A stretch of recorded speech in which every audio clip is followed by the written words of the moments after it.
To welcome Dave Drummond, who was the scout location for season 3. Welcome to us today. Thank you so much. So let's start at the simplest question for those who don't understand. What is a scene location scout? Sure. So I was the location scout, the primary location scout and location manager for season 3 here in Washington State. So I was brought on early in the process to help secure all the locations that came from the original series and find all the new ones, and then work through the whole shoot that happened here in Washington in terms of finding, securing, and managing all those locations. So, in some ways, is it easy to do a reboot because you know where you're going to find these places, or does that make it worse because you actually have to secure the Palmer House? It's a little bit of both. I mean, certainly when we started out, I was given basic information by David and his team in terms of what they were hoping to do. That included the iconic locations, obviously. So the sort of the initial return to those locations, I was the one who did the initial outreach to the diner, to the sheriff's station, to the Palmer House, in terms of making contact with those people, reestablishing a connection in terms of figuring out what's possible. Part of that process then revealed some of them weren't going to work, or were going to be more difficult than maybe that David and his team had thought they were going to be, and so working through all the nuts and bolts that went into figuring that out. There was also a component of David was very interested in shooting a lot of repeat locations, not just the iconic ones, but some of the other places around the valley that weren't as well established, weren't as obvious. And so kind of having to refigure that out and identify what those locations were, and to do all of that primarily in secret, was a big part of the challenge in terms of those early days. So was this before the tweet that changed the world and said that gum is going to come back in style, or after? It was a little bit of both.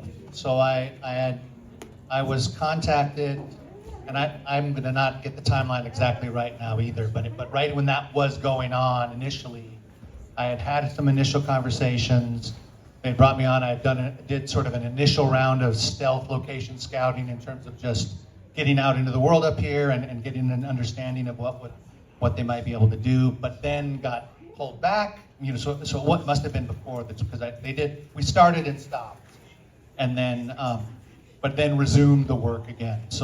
And that involved me, once it was resumed, where I spent some time up here and making contact with some folks, and then made the arrangements for the first visit when David came back. So on his which we did that right over the new year of that year, whatever that was, 2015. So when he first came up to town and we toured around, and the first time he went back to the diner, first time he went to all those other places, that first visit we did over the holidays in terms of trying to do it when we were at least noticeable. We still got noticed, but it was a little bit more of a time. Yeah, I mean, you walked into Tweed's Diner with David Lynch. Sure did. What was that like? So, that was pretty great. No, it was a cool thing. I mean, and for me personally, I was a fan of the show too from before, and so it was thrilling to get a chance to work on it and to be a part of it. And a little bit of context too, as a location manager here, I'm based here in Washington State, so I work on all sorts of projects that film here in the state. But none is more iconic than Twin Peaks, and this crowd certainly knows that. And so it was really a kind of a special opportunity for me to be able to step in and to make contact with North Bend and Snoqualmie. I was with David the very first time he came back to the valley since Fire Walk with Me, essentially. So when we got to drive him into town and all that sort of stuff, and sat at the diner when he first came and had coffee and cherry pie with him right there, which was pretty cool. I mean, was somebody sitting at the diner? And like, if I went to the diner and David Lynch was eating pie, I would die. It was much stealthier than you would think. I mean, we did get recognized. I think that, as I recall, at least from my perspective, we may have been recognized and I didn't know it by some folks. But the ones that was clear, we were actually across the street in North Bend at the Dairy Freeze. David That's repeated Scott's Dairy Freeze. Scott's Dairy Freeze, and we certainly were recognized there. But David also, to a more casual viewer, didn't look like a movie director or anything. You know, he's wearing a baseball cap, looks like my father maybe, you know, in terms of us sitting there and having coffee together. You know, he's just sort of wearing an oversized windbreaker and has a camera. Didn't look glamorous or noticeable really in any way. So we did, I think, get away with a fair amount of taking him around, but certainly there were folks who did see us and recognize it. At one point, part of what I was doing at the time too was I would go onto the message boards and the websites and all the fan sites, partly to help identify some of those locations that I didn't know where they were, sort of tap into the fan resources that were out there.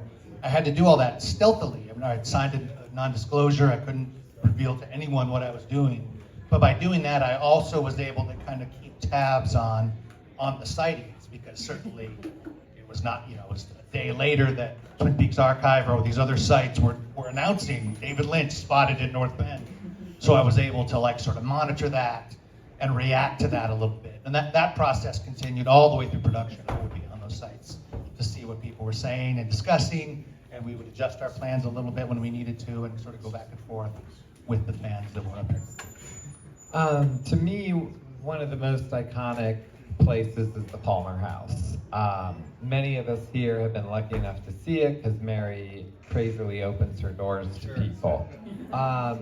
Tell me about securing the Palmer House.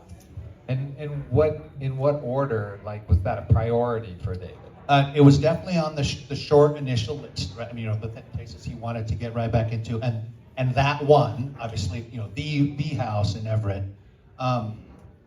So the way it worked at the time was, like, before he came, when I was given that directive, and I went to the house, knocked on the door, just walked up and knocked on the door. No one was home, and so I prepared a letter that I left for Tim and Mary, the owners of the house.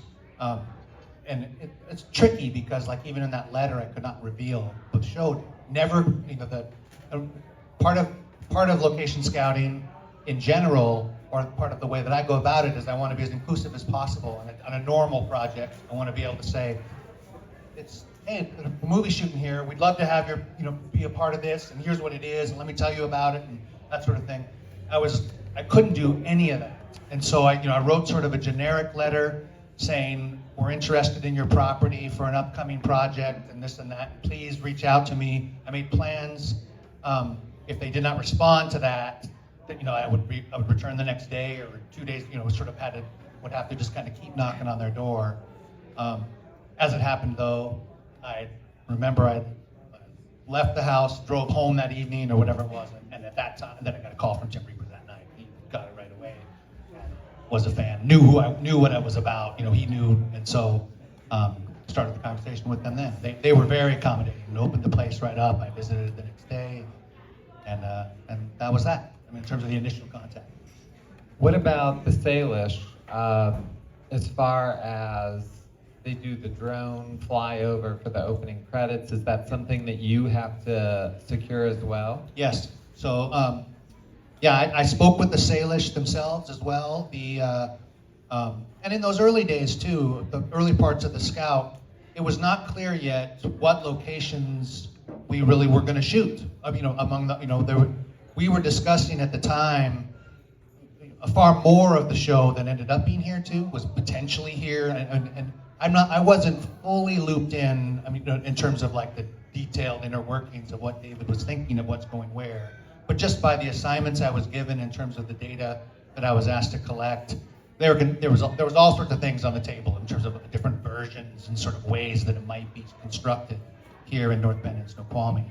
So in the case of the hotel, we had conversations about filming at the hotel, you know, or sort of early in the process. That was sort of a theoretical conversation that we had that ended up not coming to pass for a number of reasons. But the falls themselves, the credit sequence, and the drone footage and stuff that I did, I managed that process.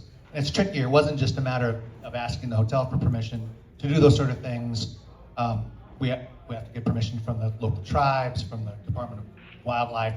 There's just sort of complexity to doing that sort of filming. that is what a location manager does a lot, is sort of navigate that process in order to be able to do it. But it was cool, and I mean, then eventually we brought it in, and we stood right there on the deck and got that footage that you've seen in opening credits. So I was on a bus tour at the Twin Peaks Festival, and we went up by Ed and Nadine's house, and the owner of the house came out, and I happened to be filming at the time, and she was like, hey, come on over, we don't mind. And then she said, they talked to us about filming. This was before we really knew, it hadn't been officially announced. But she said she had some things to clean up in the house for it to happen. But then there is no, Ed and Big Ed's house is never in. So did you have to approach them and then it fell through? I do remember, so at the same time I was doing that initial scouting, like with the Palmer house and the other, I did reach out to that house too, left them a letter, same sort of process. I recall reading at the time, when I'm doing my stealth. You were stalking me? When I was stalking I was stalking the stalkers. That comment, I do remember that. Now that you said that there was a comment about we were contacted before or something like that. Well, it's in my documentary. There's no way you saw that, did you? I did not see it. I did not see it at the time. Sorry, no. But that wasn't me. It wasn't. It wasn't us. So prior to the, I can't speak for everybody ever. But it was. I reached out initially. Then we backed off pretty quickly on just needing it. That was one of the things that was deemed. We don't want to bother for whatever reason, or David didn't want to bother in terms of the process, and the fact that the gas station itself wasn't there anymore was part of that, no doubt. Or that was the perfect example of a location that he wanted me to photograph and make contact with and see if it's something that could be redone there. We quickly determined that it had to be somewhere else and relocated it. So, then the house itself fell away as part of that process too. Well, it was really exciting for us on the tour because that was our first confirmation. I think that was during the time when David had quit and we weren't sure. So it was in that time. That may be then. It may be that I may just be getting it wrong in terms of the timing a bit, but I did reach out probably during that first time that I was doing it before the pullback. So you did move where the Big Ed's gas farm is. Is that freeing to you because you're like, oh, now I don't have to worry about what we had. Now I can find any location. Is that a good thing for you?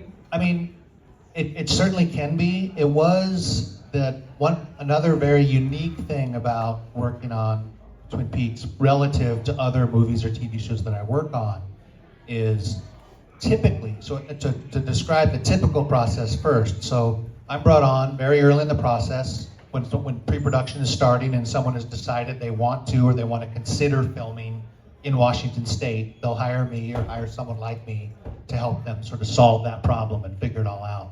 At that point, typically, I read the script.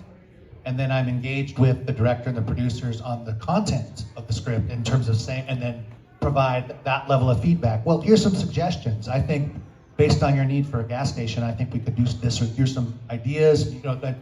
Basically I'm contributing ideas and possibilities to the director for them to sift through and decide whether they like or not.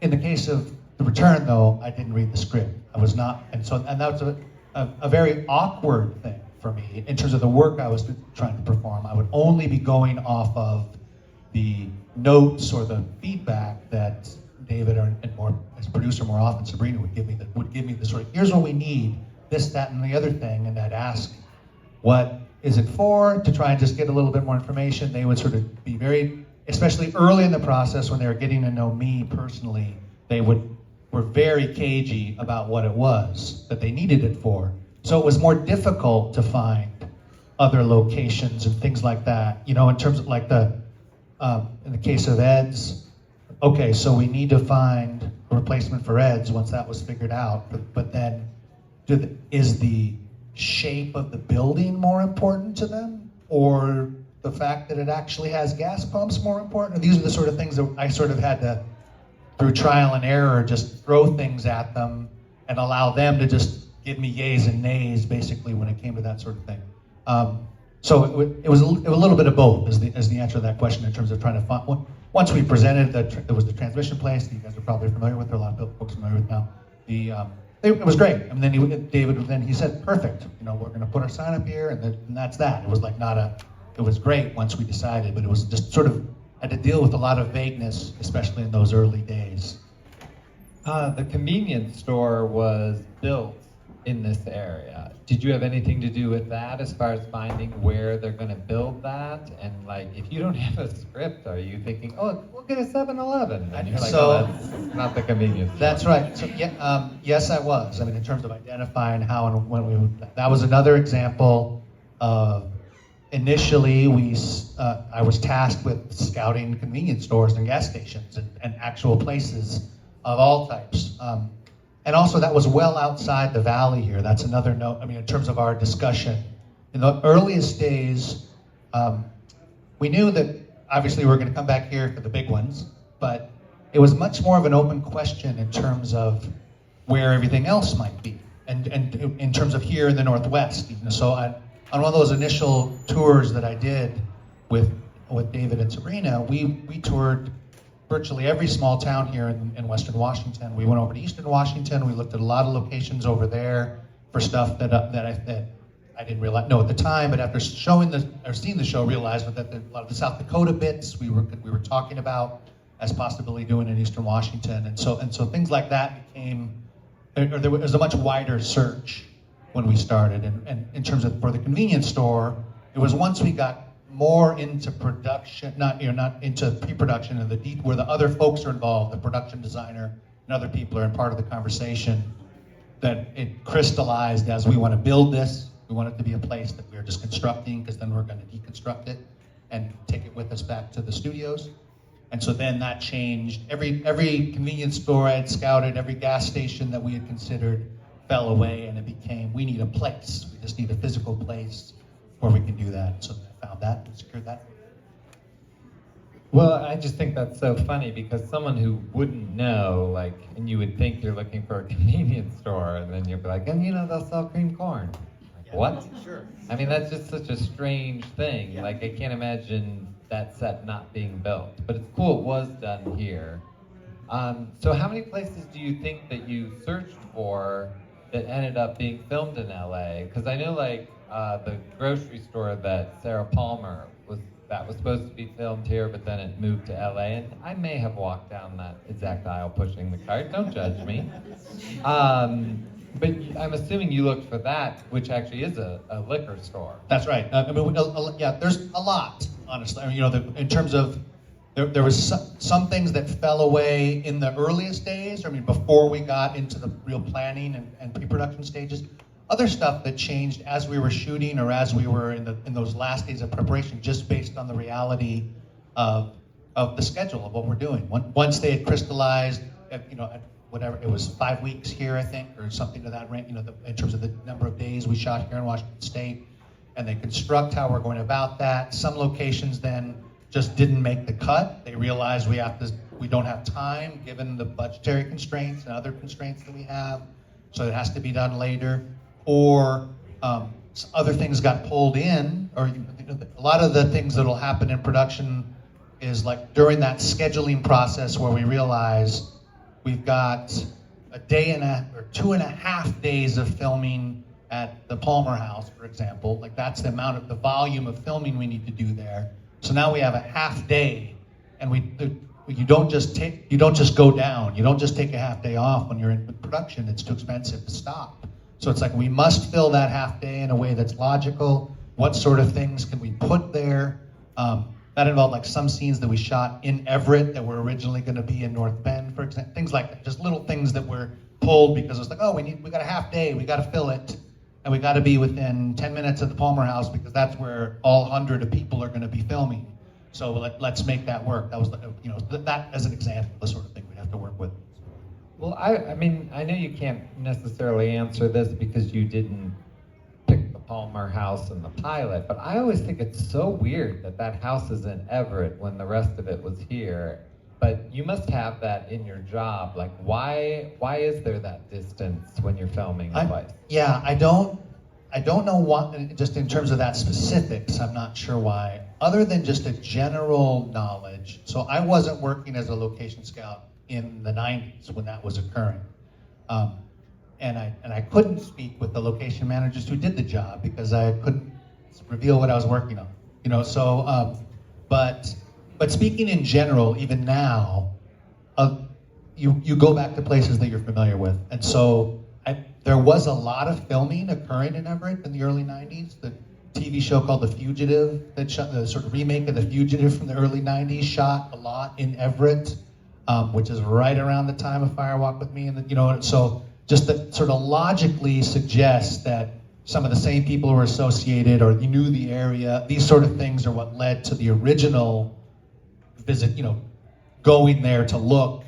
Although I can't say that for certain in this case, but that's almost certainly how that came about. And a lot of that comes up with me too now. I do a lot of other projects here in the Snoqualmie Valley, in part because I'm so familiar with it from working on Twin Peaks and on other projects. So I come back all the time, and in terms of both for filming and for presenting different locations in different places. Olallie State Park gets a lot of play in other projects in addition to Twin Peaks. So because I'm very familiar with it and I'm familiar with the people that run it, and they're familiar with me, so that sort of stuff really makes a difference. That's my best guess as to why. What else has been filmed at Olallie besides Twin Peaks? Just recently, in fact, I've worked there the last 2 years as it happens, 2 projects, both of which are coming out this year. So there's a feature film that I worked on called A Year of the Fox that is going to be releasing later this year that filmed in a number of places here in the Valley. We filmed at Olallie State Park. And then a television series called Penelope, also that should release later this year or maybe early next, that spent time there. All in kind of similar areas. Olallie is another good example of how, as a location manager, the sort of things you think about, because it's not only a beautiful forest, which is why it looks great on camera, but it's accessible. It's when a film production is coming to town, we've got 100 people or more, we've got semi-trucks worth of equipment, full of equipment, we're on a tight time frame, everything is very organized, and so you need a place where you can step out of the parking lot and into the woods. And that's what Olallie does, or an example of why it's so valuable as a filming location. And that's for Twin Peaks too. It's one of the reasons we were there, is just because it was very doable. You didn't have to hike into the forest to get the forest. When something is as famous as Twin Peaks, does that make other directors want to film in Snoqualmie, or are they saying, oh, that's where Twin Peaks was, I want my movie somewhere else?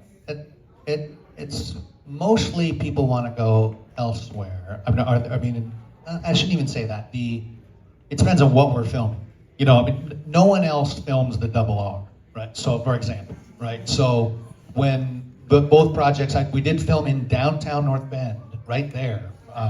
Different scenes for Year of the Fox, for example, scenes where North Bend is actually doubling for Aspen in a bit, or there's this sort of an implication. We're not filming North Bend as North Bend, we're pretending it's somewhere else. But very specifically, the camera never looked at the Double R. You know, so we're looking everywhere but there. So that's definitely a factor. I do remember I worked on a project before the return. It was a movie called Lucky Them that filmed up here in the area. And we had a scene set at Snoqualmie Falls, just a small scene. But there was a lot of debate at that point. This would have been in 2011, I think, 2012, something like that. It was like, has it been long enough that this can be just a waterfall as opposed to the waterfall? And that was the discussion that they had, and how many people, we know it's important in Twin Peaks land, but how important, does everybody know that? Does the common public still remember Snoqualmie Falls as being the Twin Peaks Falls? That was a debate that occurred, and they did shoot that scene, but not knowing it was going to be 2 years later that Twin Peaks would be back at that time. And the answer to that question is no, the general public does not remember Twin Peaks. What is your biggest coup? I mean, what do you see in the return and you're like, oh man, I nailed that location? That's a great question. I think there's a couple answers. To go back to Olallie State Park a little bit, it was an odd way that we arrived back back at that location. So one of the sort of objectives that I had been given was David wants to see everywhere that he shot before. Wants to see what it looks like now. But there was no list from that they couldn't tell me where those locations were, right? And so at all. I mean, really, there was very little information besides the obvious things. One of them was the scene where they ride the motorcycle and bury the ring and all that business. And so in the original series, and so where is that? Right? Where I was telling where is that? And when you look at that actual scene, without being able to talk to any people who worked on it before, without being able to talk to any fans that might know, might have logged it. It was literally just watching the clips from the original pilot episode where it's basically a motorcycle and a flashlight and figuring out, where is that? Where is that? David wants to see that spot. Well, where the hell is that? I don't know where it is. So what I ended up doing is, I watched that at length and sort of was able to recognize there's sort of a road that leaves, or there's a sort of an entrance to the forest that's there, and there was some trees, lots of trees. But it's like, okay, so these are trees 25 years ago. So what do those trees look like now? Like what would their relative girth be 25 years later? But then also when it was then watching Fire Walk With Me, which also shot there, and probably most folks probably. So when I realized the fisticuff scene was right there in the parking lot of Olali State Park, I was like, I bet on Fire Walk With Me they went back to the place they shot in the pilot, because why wouldn't you? It was 2 years later and somebody knew the park ranger, just like I know the park ranger now. And so that's what sort of went out there and then went down the trail and was able to identify a specific sort of grove of trees and a stump. Sort of just a little collection of trees. There was enough, and I literally would have the pictures from the screen grabs from the series and say, this is it. I'm very confident this is it. I'm 90% confident that this is where they shot that scene. And so I'm going to bring David back here. And so then we brought him back here, and he was like, perfect. We're going to shoot Blade with No Eyes right there. And we're going to do this whole thing. So just sort of sleuthing that out and solving it without having any sort of external support in that detective mission was pretty gratifying. Should have called me. What about Jack Rabbit's Palace? Did you find Jack Rabbit's Palace? And that's a weird thing to find. Essentially, yes, though. So once we were there, then that was part of I sort of explored the whole area within the park, but then going back there and identifying that specific spot, taking him there. The big man makes all the big decisions, obviously, of where everything is exactly going. But in terms of being in that area, that region that provided everything that he wanted, and that's where a lot of those really groovy forest scenes in The Return happen at Olali. But if you don't have a script, how do you know? If someone says Jack Rabbit's Palace, I never heard that phrase until later, for example. So what did they tell you to look so for? It's like a tree? Forest grove with overturned trees where we can make a pond of oil.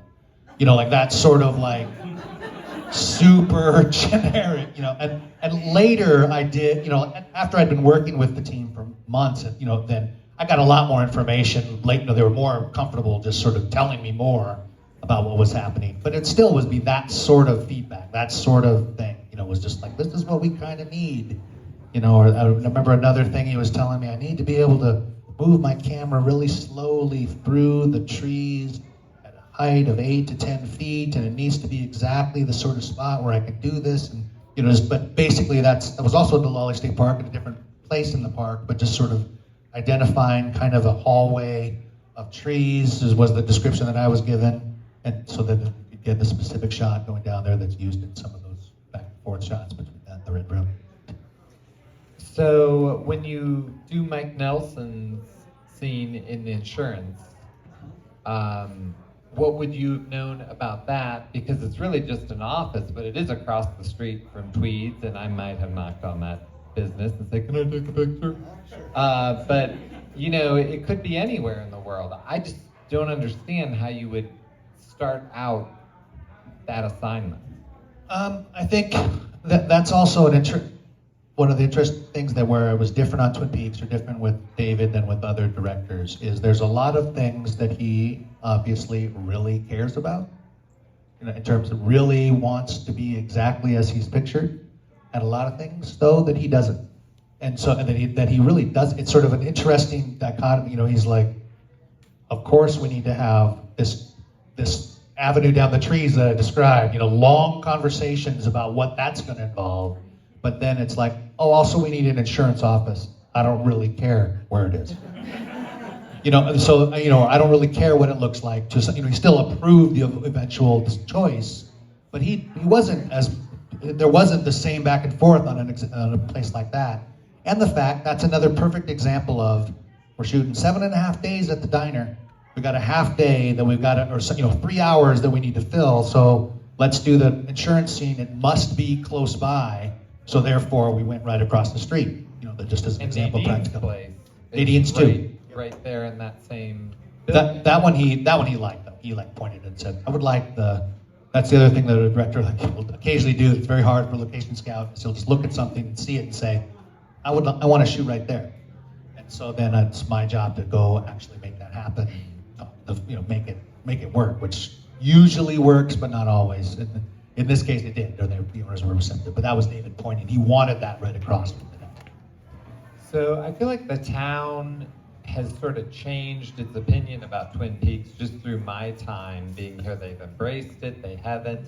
When you were doing this, are people like, oh crap, Twin Peaks is coming back again, I don't want to have a part of this? Or are they like, yay, we're going to get to do a Twin Peaks day again? Yeah, I mean, most were positive. I encountered both of those responses. Most of the folks here in the valley, though, were thrilled, and also they enjoyed playing the silly game with me of what project I was talking about. Because as I would talk to them, I'd say, "We're coming to film a TV show," and they're like, "Is it Twin Peaks?" And I'm like, "Well, I can't really say. It's a show that, you know." So like they're like, "Ha ha ha, it's Twin Peaks." You know, that sort of 100 times that I have that sort of conversation with different folks. It was that, but on the other side of it, though, I mean, it is film production is a disruptive process, and so it doesn't matter how much you love the show if your business is losing money because customers aren't coming, because they're blocked, because the film production is taking over the street. They're not going to care that it's this iconic show that is loved by everybody here in the Northwest and all this other stuff. They're like, I need my customers to be able to come to me, or if not, and so certainly encountered a fair amount of that, you know, where I would have to work through the process of just making sure that people are taken care of, and that's another part in terms of being a location manager. One of my primary motivations, which has played itself out, is I want to make sure the community is pleased when we're done, regardless of what the project is. I'm very motivated to do that, to make sure that the next time I come and knock on the door and say a new show is a new project, a new something is coming, that the answer is still yes, that the experience was a positive one, even for those businesses or residents that were inconvenienced by the process. So managing that is a big part of it. In one of the earlier panels, someone asked me, I know that is funny, someone asked me why we're still talking about Twin Peaks. You know, he has said something here today that to me is a major clue about the return. I feel like he's given us a big spoiler from David Lynch. Anybody? Think about it. But he actually did say something that I'm like, oh, that tracks 100%. And look at all of you. It's clicking up here, friends. What do we I know you have some questions, and here we go. I don't exactly love my current job. I live in Bremerton, which is right across the water from here. Mm-hmm. How do I get involved, and when can I start? Well, we're hiring. I'll just say, no, it's an interesting career, certainly. I mean, in terms of that sort of niche of doing location scouting. Here in Washington State, for many years, the film production in general was really a neglected industry, and this is sort of post 90s when it was really booming out here. Lots of movies and television shows, lots of economic impact as a result of that. Early 2000s, the sort of decisions were made to ignore the industry that really tanked it in terms of the employment opportunities within the industry. Starting in the late 2000s, which is about when I came into the biz, it's been growing every year, and we've recently the incentives that the state sets up to lure these type of different productions to the state have recently been increased significantly, which is a huge victory. We've been fighting for about a decade to get those incentives increased, and that just happened last year. We're thrilled. It does mean there's going to be more opportunities to work in film and TV production here in Washington State over the next 5-10 years. There will be opportunities for more location scouts to come to get into the mix, I think, as we get busier and more things are happening. You better get that resume updated now. I have a nuanced knowledge of Bremerton. Love it. I love Bremerton. Absolutely. Yes. Yeah, I guess just a follow along. It's like so many shows now. It says it's Washington, but it's British Columbia, and it's like, do you see us becoming competitive with that again? Is it really their incentives that bring people? It's primarily, that's a financial decision, right? That when folks are doing that. And the discussion about Vancouver is a complicated one, because the way I compare it for Northwesterners or for Seattle folks, at that same time when basically it was around 2000, these are very broad strokes on the industry, but around 2000 was when financial incentives were first really introduced in the industry, and basically the way that they work differently in different states or different provinces, but effectively here in Washington, to just explain it a bit, so if a production decides to film here, every dollar that they spend locally on a local hire or a local vendor or any money that they're spending here, the state provides a 30% rebate on that. So they basically get a 30% discount on the money they spend here versus if they were to spend it somewhere else. Which can, if you're making a $10 million movie, you're getting lots of extra money basically to spend as a result of that. But it was basically around 2000 when those started. Vancouver was one of the, and Canada in general was one of the first to really just go for that, combined with the exchange rate at the time. And they made the decision. The way Vancouver treats film production is the way that Seattle treats tech, right? So the way that we really have built our entire city around Amazon and Microsoft and those industries and what they represent, that's how Vancouver has treated film production over the last 25 years. We're never going to compete with that. Vancouver competes with London and Los Angeles for Avengers movies.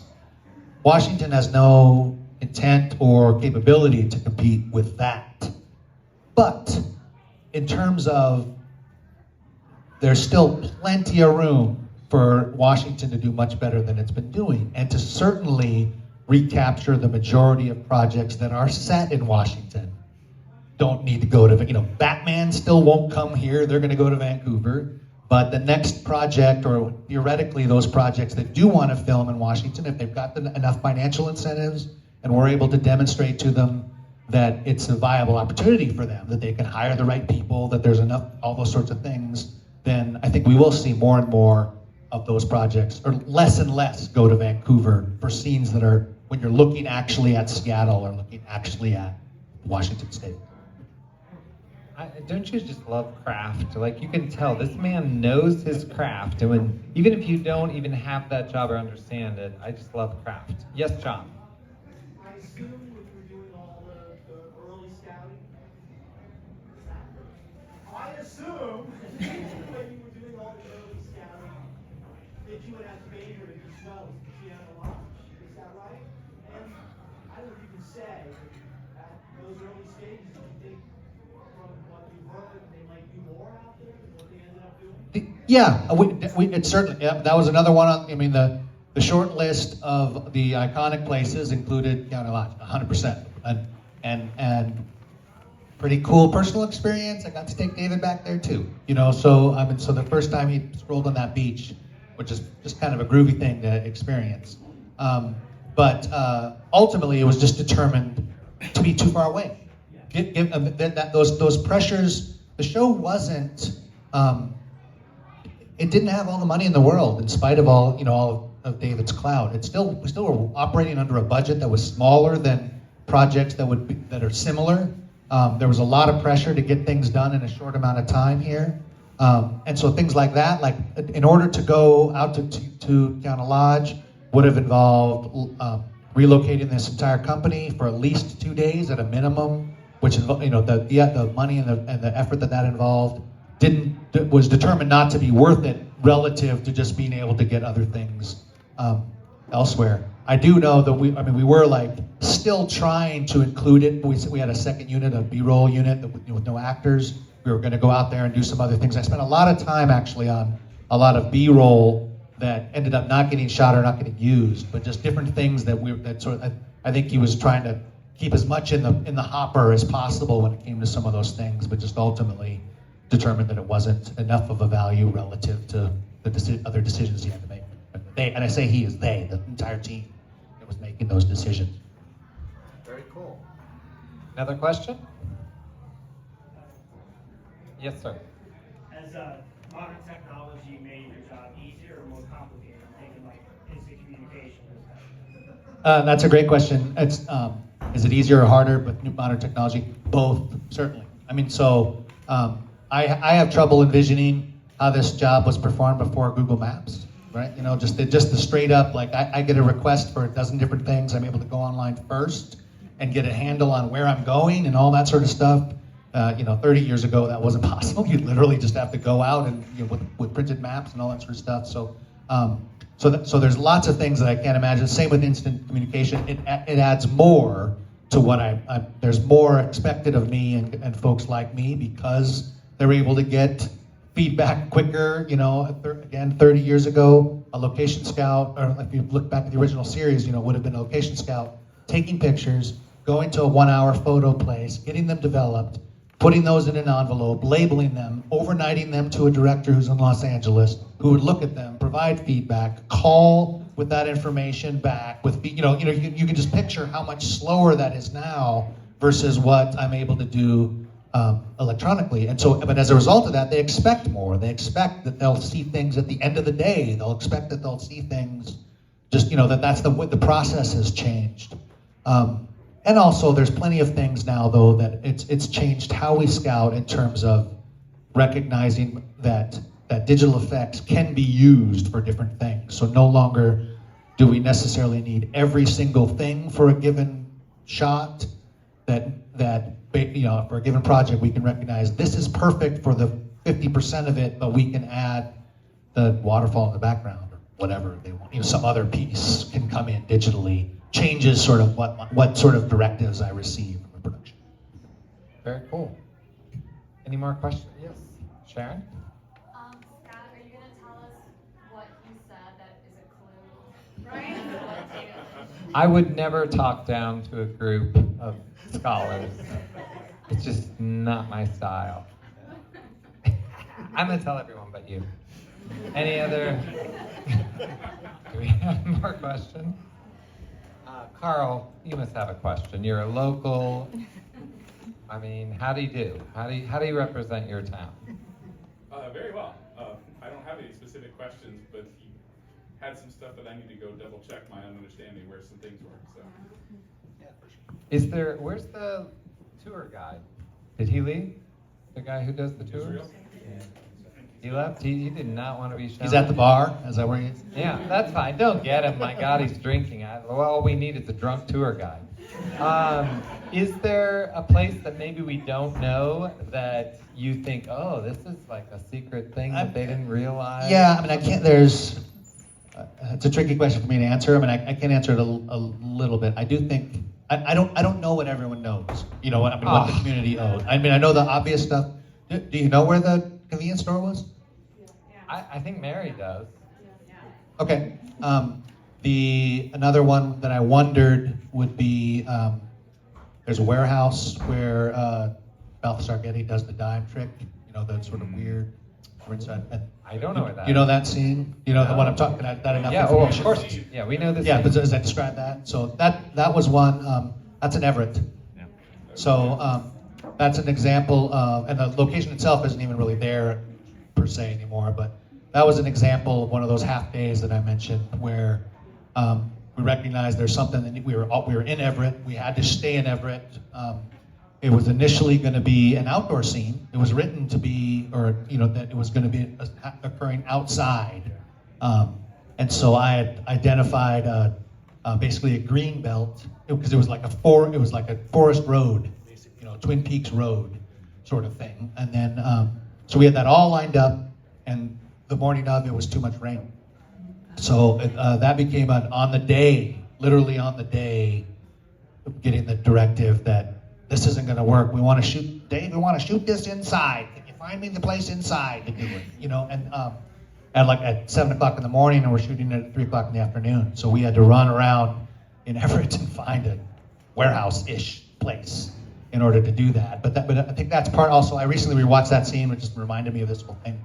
But I think it's an example of you never see the outside of that. You never see anything, which might be a Lynchian mystery thing, but it also was just practicalities. Like it was like, we don't have it. We don't have an exterior that works in any way. Therefore, you don't see it. Just cut to the inside with the door. But the place we found was cool because it already had those bullet holes in the walls, or the holes in the wall that just sort of made it a pretty cool place. So by that point, did you have the script, or you still didn't? Never had the script. I mean, Never that had was crazy. It was. I mean, it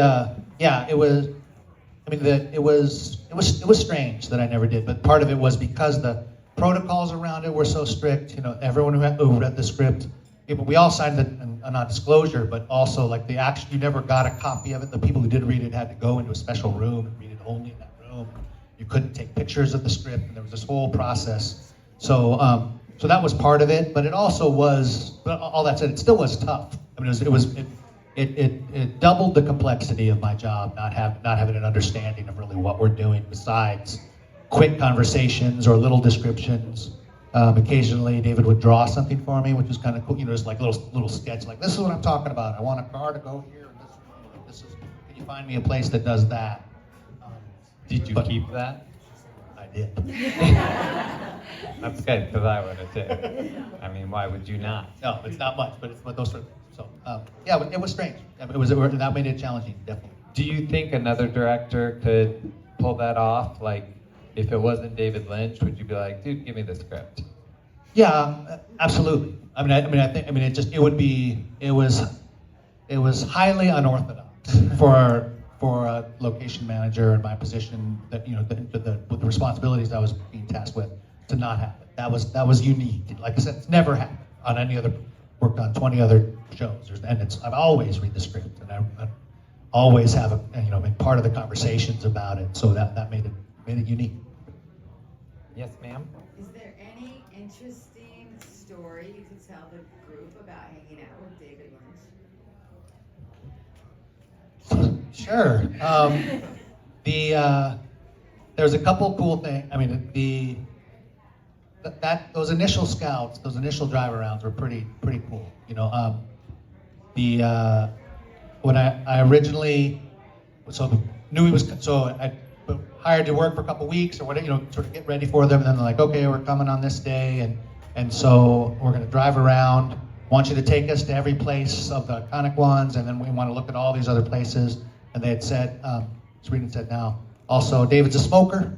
So you've got to make sure that you're going to rent a car, and he's got to be able to smoke in the car. He's not going to not smoke, so you just got to be able. And so I rented a Suburban. He needed a big, comfortable car, but of course, no rental company would allow smoking. Period. You can't request a smoking car, and so even I remember the car I got had a sticker right on the dash that said no smoking. That I then basically just had to take it, take the risk. And so I remember I steamed off that speaker or that sticker, just so that there wasn't right in his face. And he was very courteous. He never was obnoxious about it at all. He constantly was like, Dave, is it all right if I smoke? And I'm like, absolutely, go knock yourself out. But then later I had to get the car steam cleaned and everything before I returned it back to the rental. But he also, he loved to go to Dairy Queen. That was kind of a cool thing. He saw Dairy Queen that we drove by in Bellevue, we just drove, and he was like, Dave, could we stop at the Dairy Queen? Absolutely. So went in and had a chocolate dip cone with David Lynch and the Dairy Queen, which is pretty, that was memorable to say the least. It really is. It's incredible to me what power he has, and I think it makes you understand why Twin Peaks or Mulholland Drive or whatever is so special, because he's coming around these rules that everyone else follows. One last question. We're about out of time. Anyone want to finish up? The young man in the back who's never seen Twin Peaks.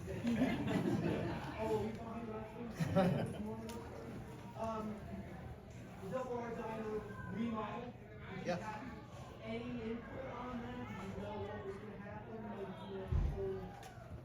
Sure. I mean, I was intimately involved with that process. So we made contact with the diner and with Kyle, the owner at the time, and so as we sort of recognized that the production wanted to do the whole remodel and rebuild the counter and all that sort of stuff. So I was involved with negotiating that with Kyle Tweed, the owner, and the nuts and bolts that go into that. And that's another good example. Kyle's super enthusiastic, was grateful, loved it that this was occurring, but also it represented real impact to his business. That you can't just give away the store and say, no problem, take over for 2 weeks, I'll close down. That we had to work out what was happening with his staff, what was happening with his deliveries, and ultimately things like the new setup actually decreases capacity of the restaurant relative to before.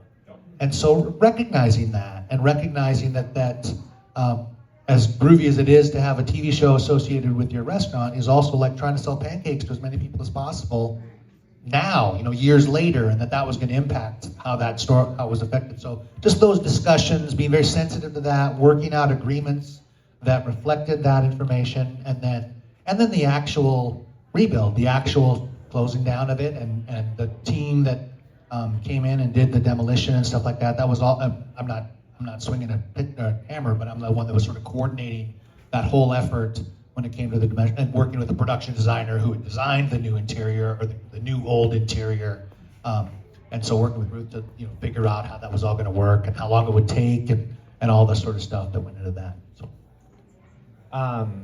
I like to ask everyone about kindness when I get the opportunity. I'm curious, in your career, who do you think was the kindness to you that allowed you to become the person you are today? Like what gave you that step, or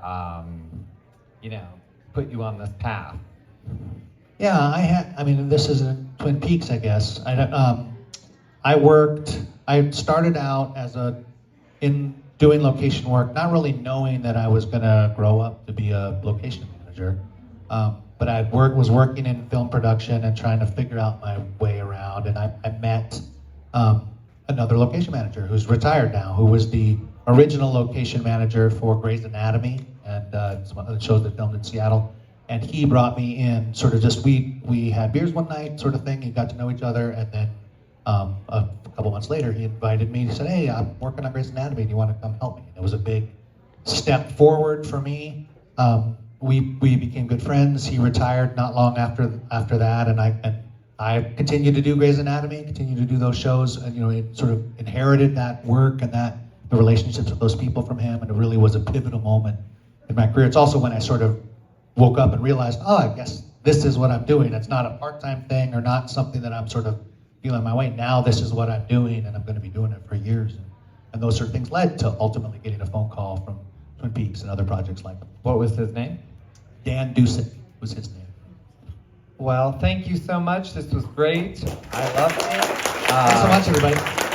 And also thank you to the Eagles and Mary for putting this together. Not that she had anything to do with this weekend. She didn't. But everyone who helped out, this was a great day. We all had a wonderful time, and I'm not talking to anyone for the rest of the day.